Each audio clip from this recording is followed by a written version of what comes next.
Kijana. Niko poa. Jambo. Umemalizana na simu? Ndio alikuwa nimesimama huko na ngoja umalizane na simu. Najua mataga imeisha. Unataka kwenda Nairobi.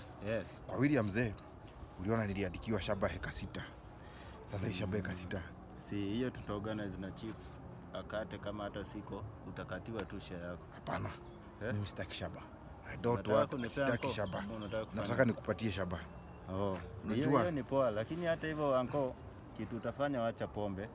Sasa nakwambia mimi nakwambia story ya shamba, unaniambia story ya pombe. Pombe ni wacha nikuachie pombe ama niachie nani? Ndio itakusaidia, lakini kwa mimi sitaki shamba. Hiyo iko sawa, hiyo sitaki shamba. Hiyo shamba nakupatia.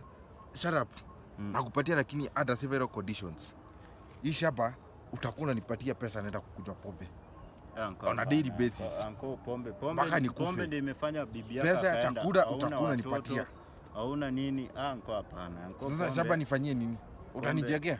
Utanijegea? Wacha tuone tuuze hata eka moja anko tukujengea. Mimi hapana, sitaki. Umeona aibu imekuwa hapa. Nipatie pesa nikuwe na kunywa pombe nikuachie shamba. Wewe unataka pia kunini? Sasa hiyo nyumba nani ataishi nikikufa? Nani ataishi?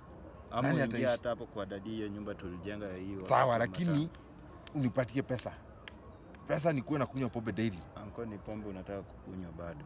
Bibi ndio hiyo. Kwani bibi ni wako ama ni wako? Watoto. Unataka nikuoe? Kwa 79 anko. Unataka nikuoe? 79 ama unataka kunizalia? Ni kwenda unaenda. Nyamaza, nimekwambia nakupatia shamba, unipatie pesa nikunywe pombe. Finished. Hiyo deal tumemaliza. Ama utaki? You choose one. Hautaki shamba? Unataka shamba ama utaki? Hii ndio ilinileta shago.